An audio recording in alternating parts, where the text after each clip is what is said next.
Hello YouTube, and welcome to your daily coffee with Wes Gardner. It is Thursday, November 21st. It is a horrible, crappy, overcast day outside where I'm at.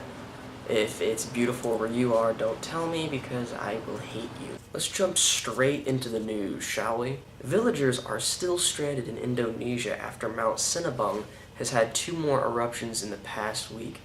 One spewed a record 10 kilometers of ash up into the air, not counting the effect of dispersal by wind over the surrounding area.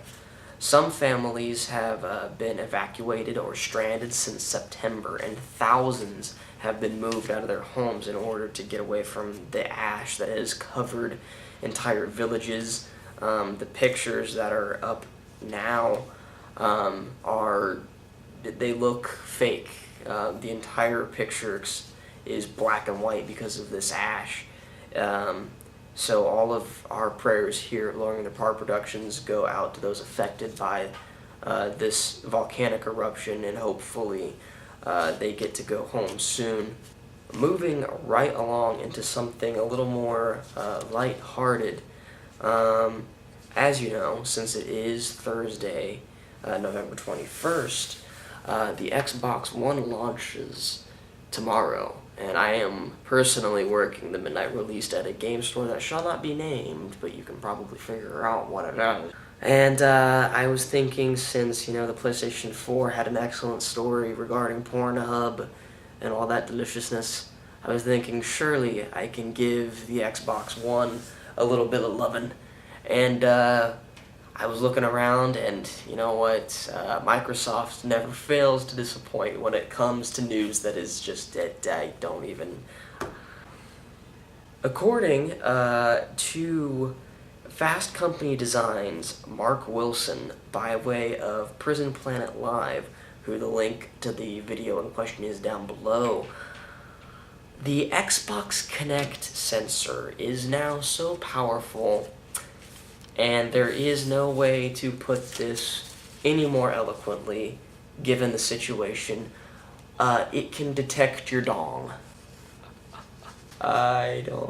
The person in question, Mark Wilson, claims that while testing, the Kinect sensor showed really great detail in all the clothing and everything, and it was while he was noticing the details in the pants that he noticed that something was shifting around that shouldn't have been shifting around. Now, if I do get an Xbox One, I'm gonna definitely have to start pumping blood down there while I'm playing, just to make sure that nobody at Microsoft judges me or pokes fun at me. It is a concern. I'm white. And the plausibility of this is in questions. The article in question has some outdated news that hasn't been updated, but still the fact that it's plausible is a little scary.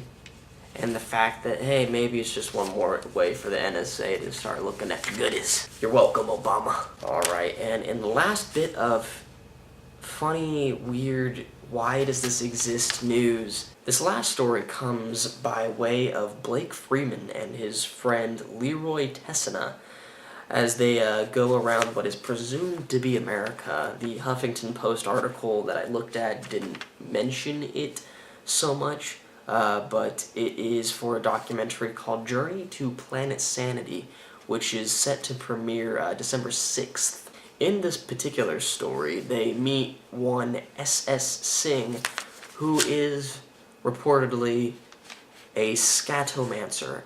If you think that a Scatomancer sounds like what you think it does, you're not wrong. In comparison to pyromancers, cryomancers, other mancers that are way, way cooler, a Scatomancer reads a person's fortune by looking at their crap. Why is this a thing? Singh reportedly told the skeptic, Mr. Freeman, to leave a stool sample for him, but be careful not to flush.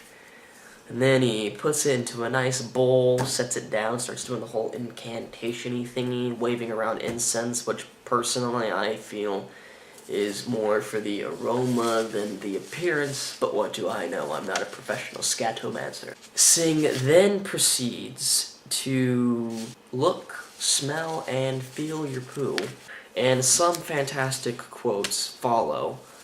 The nugget suggests you're helping a friend or family member on a project, and the log, shaped like a cigar, suggests leadership, strength, and longevity. There are no words. The fact that I was able to pass up a story about a mobile stripper service for this is amazing.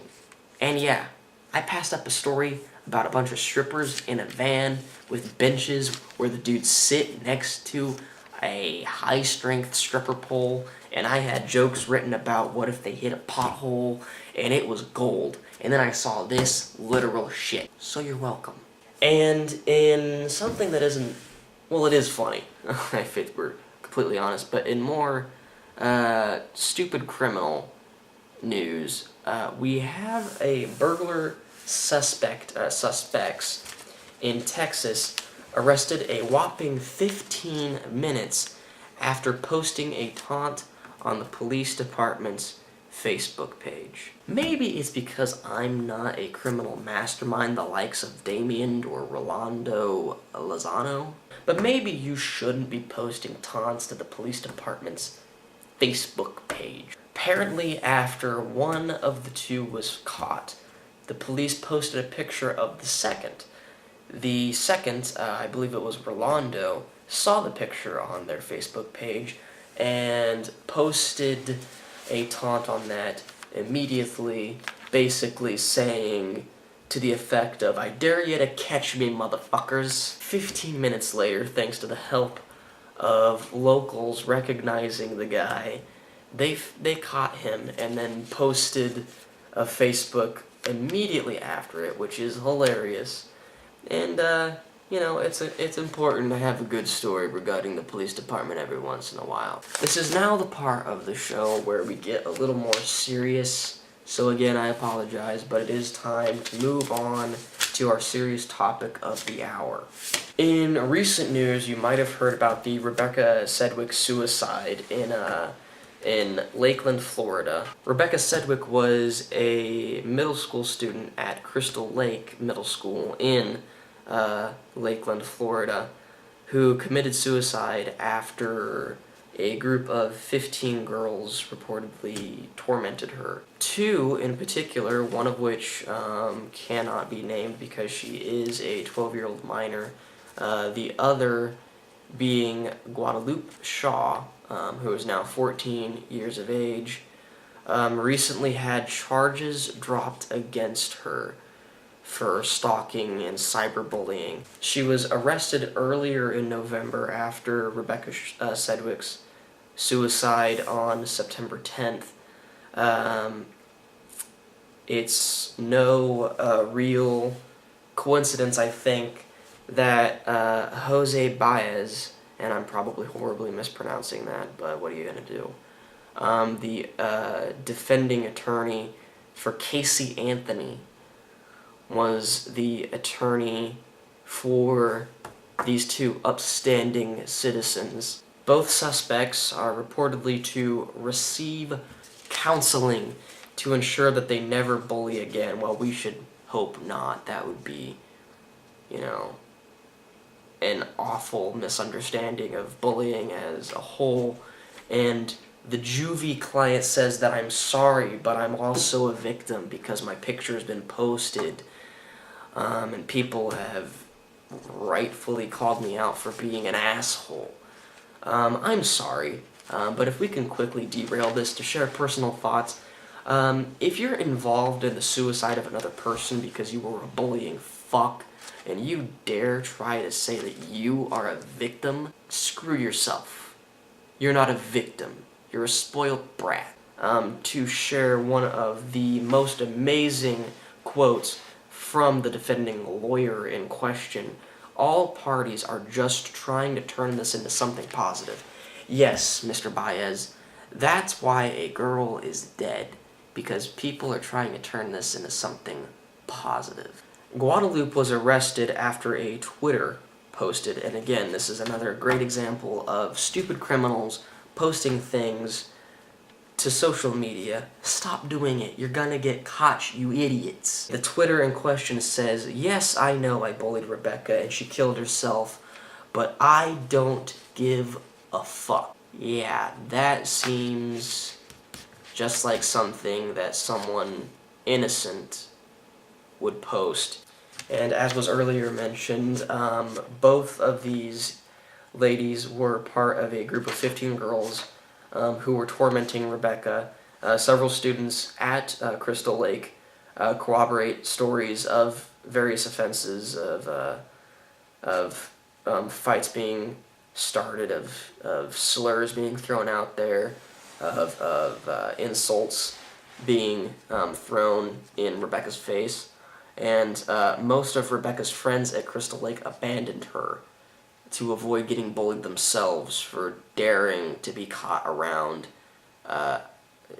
being her friend. Apparently, the bullying in question originally began after Shaw started dating Rebecca's ex-boyfriend and started sending several texts to her, calling her ugly, telling her, quote, that she should drink bleach and die, and encouraging her to kill herself. But remember, everyone, she's innocent. All of the evidence suggests that other than a fight that was started by one of the other 15 girls, Rebecca never, ever fought back against any of her attackers in any way, shape, or form on any of the social media or texts that she got. She switched schools, then she was homeschooled, and the harassment never stopped following her. Her mother says that she never even knew that Rebecca put on a perfect, happy face. And possibly the only positive-ish thing that has come from this is that the mother, Tricia Norman, has started a Facebook page called Rebecca Sedgwick Against Bullying. After reading her daughter's journal, one of the particular excerpts is as follows: "Every day more and more kids kill themselves because of bullying. How many lives have to be lost before people realize words do matter?" This young 12-year-old girl's words pretty much sum it up better than I myself really could. This isn't a problem that's going to go away, and the fact that both of these girls are getting counseling shows just about how much older generations have as far as understanding goes for what children face in schools nowadays. It's not just schoolyard bullying anymore. It doesn't stop once you go home. It follows you. Homosexual students, interracial schools have faced things like this before. Bullies pick on the weak, and now they know that they can follow these unfortunate kids home. They can torment them on Facebook. They can torment them on Twitter. They can post pictures. They can post videos. They can do a lot more damage now than they ever were able to. The sooner that parents start realizing that this is an actual problem and start taking a real concerted concern in what goes on not only at school but at home, that's the only way that we're going to start ending this. And it might seem that I'm particularly passionate about this particular story, and that's because I was bullied in school. Obviously not to the degree that a lot of kids are now. Luckily you could say, was old enough that I got the tail end of the old-fashioned schoolyard bullying, where it never really particularly followed me home. And people need to pay attention to this because it is honestly an epidemic. Well, unfortunately, that is the end of the episode, and yes, we are ending it on another very serious note, hopefully to provoke a little bit of thoughtful commentary down in the comments, or just amongst yourselves.